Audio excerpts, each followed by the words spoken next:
आतमध्ये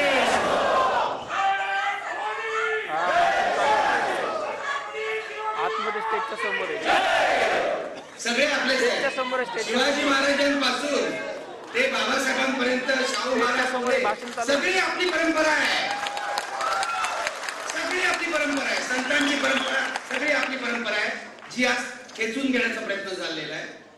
मी तुम्हाला आज इथे सांगतोय, मी आमच्यावर जेव्हा हल्ला होत होता, खरं तर आता मी नॉर्मल झालोय घोषणांमुळे, नाहीतर तोपर्यंत त्या धक्क्यात होतो. ज्या क्षणाला हल्ला होत होता, ज्या क्षणाला गाडीच्या काचा फुटत होत्या, मागची काच फुटली तेव्हा असीमने माझ्या डोक्यावर हात ठेवला. त्यानंतर ही मुलगी गेली पुढे ती श्रुती, तिथं श्रेया, तिथं फ्रंट सीटला बसली होती, तिला आम्ही मागे डोकं खाली केलं म्हणून आमची, आणि जोपर्यंत आमची डोकी वाचतील तोपर्यंत तुमचं काय खरं नाही. हल्ले करावं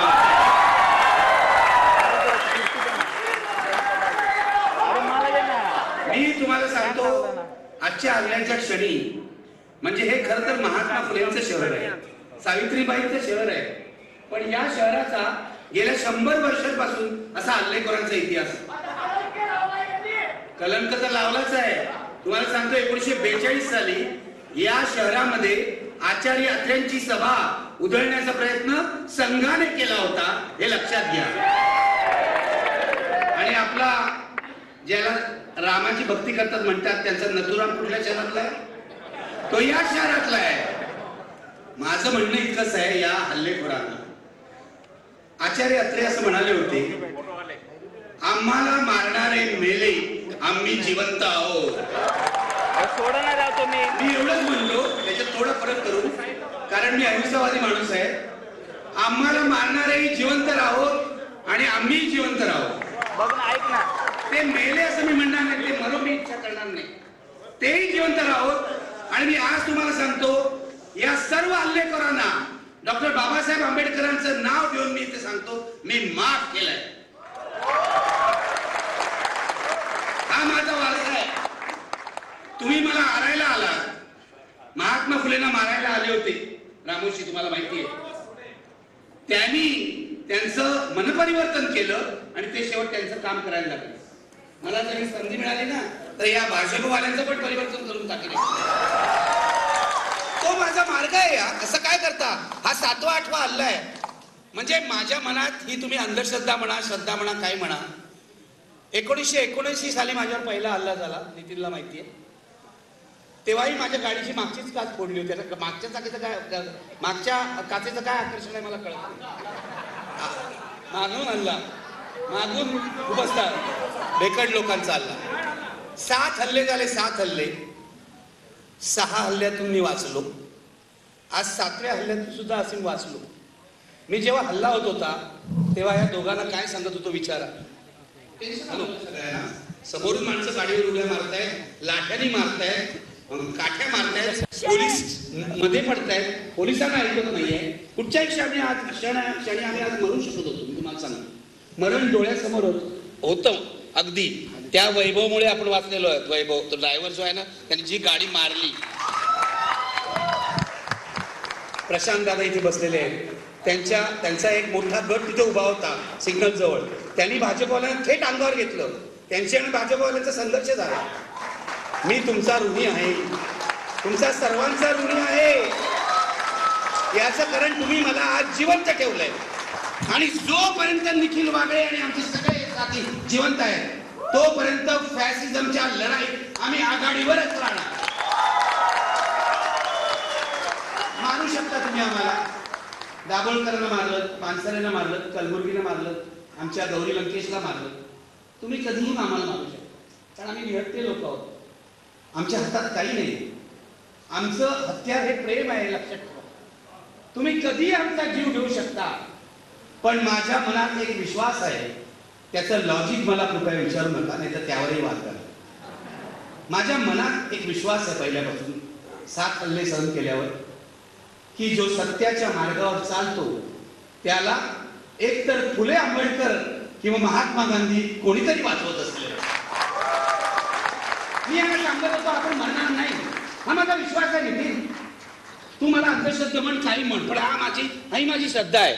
आपण सत्याचं काम करतो. आपल्याला हे लोक मारू शकत नाही, आपल्याला जखमी करतील. आज आमची डोकी फुटणार होती, काचा गेल्या सगळ्या केसामध्ये आणि अंगामध्ये, पण जगलो आपण, जिवंत राहिलो. आणि जोपर्यंत आम्ही जिवंत आहोत तोपर्यंत तुमच्याशी संघर्ष करणार. या भारताचा हिंदू पाकिस्तान होऊ देणार नाही.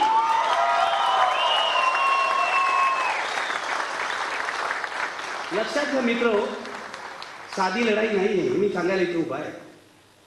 ही फॅसिझम विरोधातली लढाई आहे. आपण काँग्रेसशी संघर्ष केला असेल, पत्रकार म्हणून तर मी सगळ्यांच्या बद्दल बोललोय. दादा इथे बसलेले आहेत, दादाला माहिती आहे, तरी सुद्धा आमची प्रेम आहे, मैत्री आहे.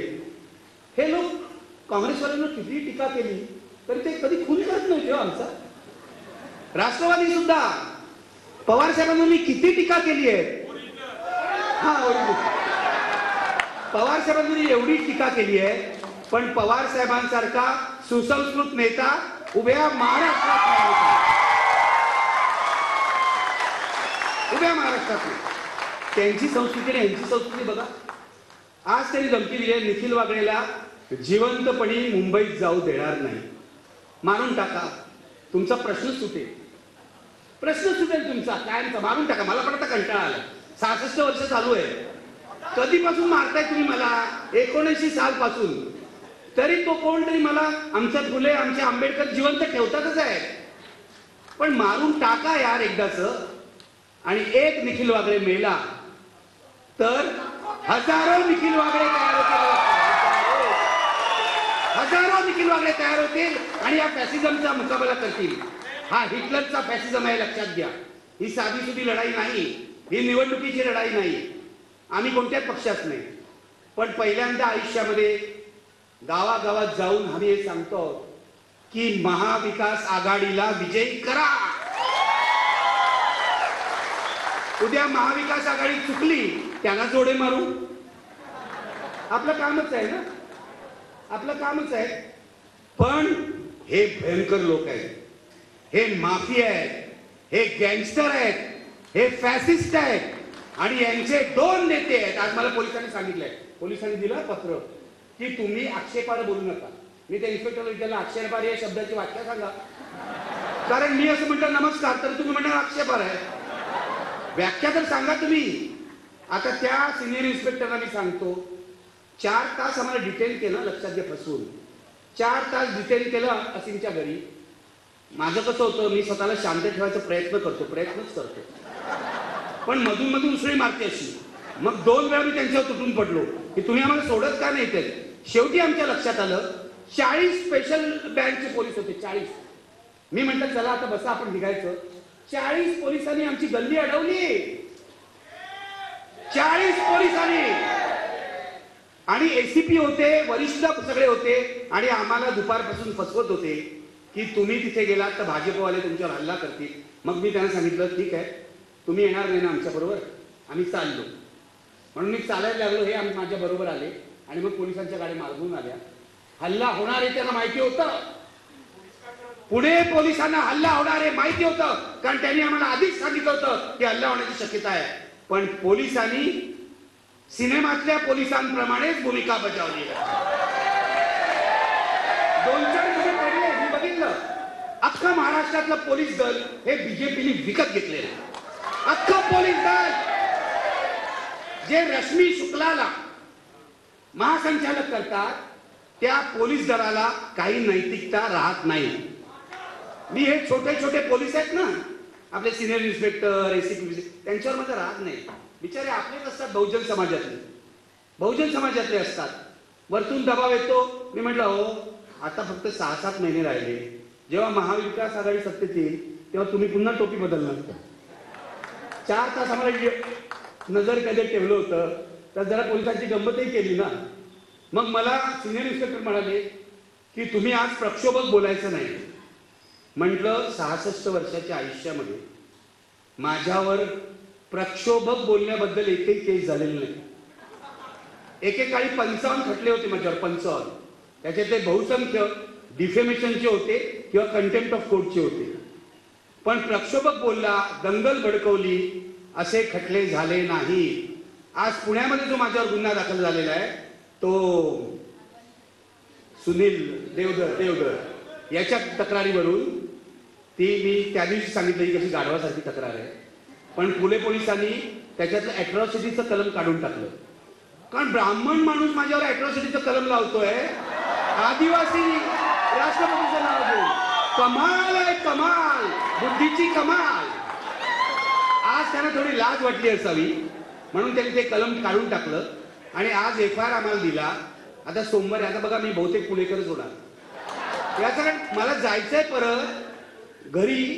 तर हे म्हणतात सोमवारी याची चौकशी लावूया. हा आमचा असीम आहे वकील, आम्ही शांत लोकांनी तिकडे जाणार. असीम मला सांगतो सर शांत राहा, पोलिसाला काय बोलणार. त्याचं पण बरोबर आहे, तो वकील आहे. पण पुणे पोलीस आजच्या हल्ल्याला कोण जबाबदार असेल तर पुणे पोलीस आहेत असा माझा स्पष्ट आरोप आहे. स्पष्ट आरोप आहे. त्याला माहिती होतं तरी भाजपवाल्यांना त्यांनी स्कोप दिला.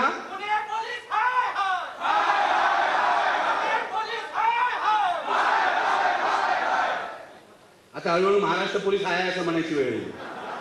सोडून द्या, वाट लावली हो या सगळ्या 3 चाकाच्या गाडीने वाट लावली आहे. काय झालं परवा मी येणार आहे ललित कलावर, कारण ललित कलाचा जो विषय आहे तो केवळ त्या नाटकापुरता मर्यादित नाही आहे, मी तुम्हाला सांगतो. पण त्याआधी तुम्हाला सांगतो 5 गोळीबाराच्या घटना 5 दिवसात घडलेल्या आहेत. 5 गोळीबाराच्या घटना. तो आमचा गणपत गायकवाड केबल ऑपरेटर, हा केबल ऑपरेटर होता 2009ला निवडणुकीला उभे केला राहायला आणि पहिलं काय तर IBL लोकमत बंद केलं त्यांनी. अशा माणसाला लोक मतं देतात म्हणजे खरं म्हणजे लोकांना सुद्धा शरम वाटायला पाहिजे मतदाराला. 3 वेळा निवडून आला आणि हा म्हणतो शिंदेना मी 100 कोटीपेक्षा जास्त पैसे दिले आणि पोलीस स्टेशन मध्ये गोळीबार करतो. काय झालंय महाराष्ट्राचं? कोणीतरी आज म्हणाला महाराष्ट्राचा उत्तर प्रदेश बिहार होतोय नाही, झालाय. उत्तर प्रदेश बिहार झालाय. आता उत्तर प्रदेशवाले म्हणतील की आमचा महाराष्ट्र होतोय, लक्षात घ्या. एकेकाळी बुद्धिवंतांचा महाराष्ट्र आता बदमाशांचा महाराष्ट्र झालाय. आणि या फडणवीस, त्याच्यानंतर शिंदे आणि दादा पवार यांनी तो विकायला काढलेला आहे. झालं तो गणपत गायकवाड गोळीबार करून गेला. हे अजित दादा येऊन इथे एका शेख नावाच्या गुंडाला भेटले. आधी तो पार्थ पवार त्यांचा देवटा तो भेटला आणि पार्थ पवार कोणाला भेटला? गजा मारण्याला भेटला. पुण्यातल्या तुमच्या लोकांना सगळा तो इतिहास माहिती असणार, मी काय सांगायची गरज नाही. हे आजच का गुंडांना भेटतायत? मी तुम्हाला सांगतो यावेळची महाराष्ट्रातली निवडणूक सगळ्यात रक्तरंजित निवडणूक असणार आहे. सगळ्यात रक्तरंजित. रक्त नाही सांडायला पाहिजे. आपण आपलं गुंडांना पकडून द्यायला पाहिजे. याचं कारण काय चालतंय ऐक जरा, ऐका जरा काय सांगतोय मी शांतपणे. CMO मध्ये मुख्यमंत्र्यांच्या ऑफिसामध्ये गुंडांना मॅनेज करायला एक पोलीस अधिकारी बसलेला आहे. हा बरोबर आहे, माझे व्हिडिओ बघता वाटतं तुम्ही. गुड. प्रदीप शर्मा नावाचा बदनाम पोलीस अधिकारी CMO मध्ये बसलेला आहे. त्याचं एकमेव काम आहे की या सर्व गुंडांना मॅनेज करणं. त्याला अजून ऑफिशियल पोझिशन नाही, तो OSD झालेला नाही, पण त्याला नेमलं आहे. आता प्रदीप शर्माचे हे उपद्व्याप आमच्या फडणवीसांना काय पटत नाही. त्यांनी काय केलं, 2 दिवसापूर्वी या प्रदीप शर्मावर IT ची धाड घातली, इन्कम टॅक्सची धाड घातली. आतलं युद्ध आहे. कोणाचा बळी पडेल सांगता येत नाही. बघा, एकमेकाला मारणारच एक दिवस हे लोक, पूर्णपणे मारणार आहे. इतकी घाणेरडी पातळी झाली यांची. मंत्रालयामध्ये गुंड जातात, व्हिडिओ काढतात, व्हायरल करतात आणि सर्व उद्योग करतात. तुमच्या पुण्यातल्या ज्या गँग आहेत ना, या बहुसंख्य गेल्या वेळेला राष्ट्रवादीसाठी काम करत होत्या, अजितदादासाठी. म्हणजे पुण्यातले तुमचे बादशाह होते अजितदादा. मग काय म्हणू, बरं अजित पवारांचं दादा म्हणून प्रेम गेलं, बरोबर आहे, ठीक आहे. ओके, आता दादा रोहित दादा आहे. रोहित दादा आले, अरे वा. रोहित दादा पण धाडसी आहेत. रोहित दादा, मी तुम्हाला एक गोष्ट सांगतो माझ्या अनुभवावरून. मी 7 वेळा जेलमध्ये गेलो, 2 वेळा मला विधानसभेने पाठवलं. जेल एवढी वाईट जागा नाहीये. घाबरू नका, तुम्ही लढताय लढा. ज्याचे हात स्वच्छ आहे तो तुरुंगात जायला घाबरणार नाही. तुरुंग ही आत्मपरीक्षणाची जागा आहे, लक्षात घ्या.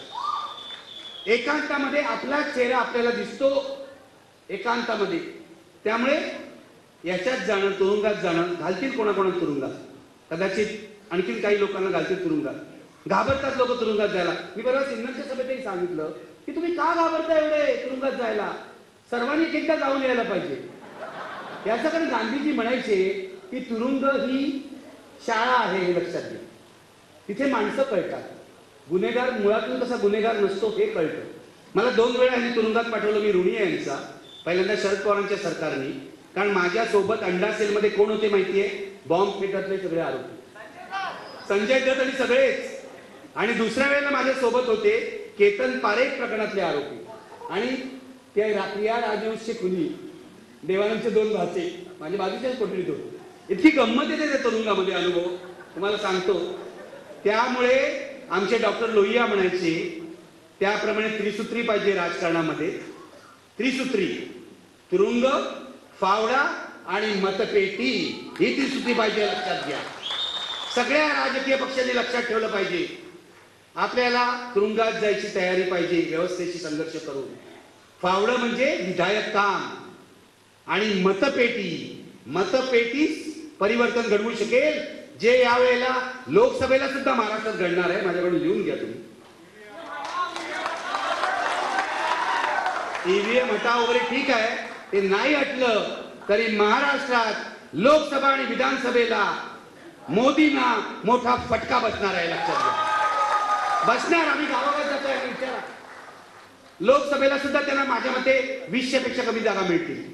आणि 15 मिनिटाचे, ठीक आहे, तुमच्या तोंडात साखर पडू.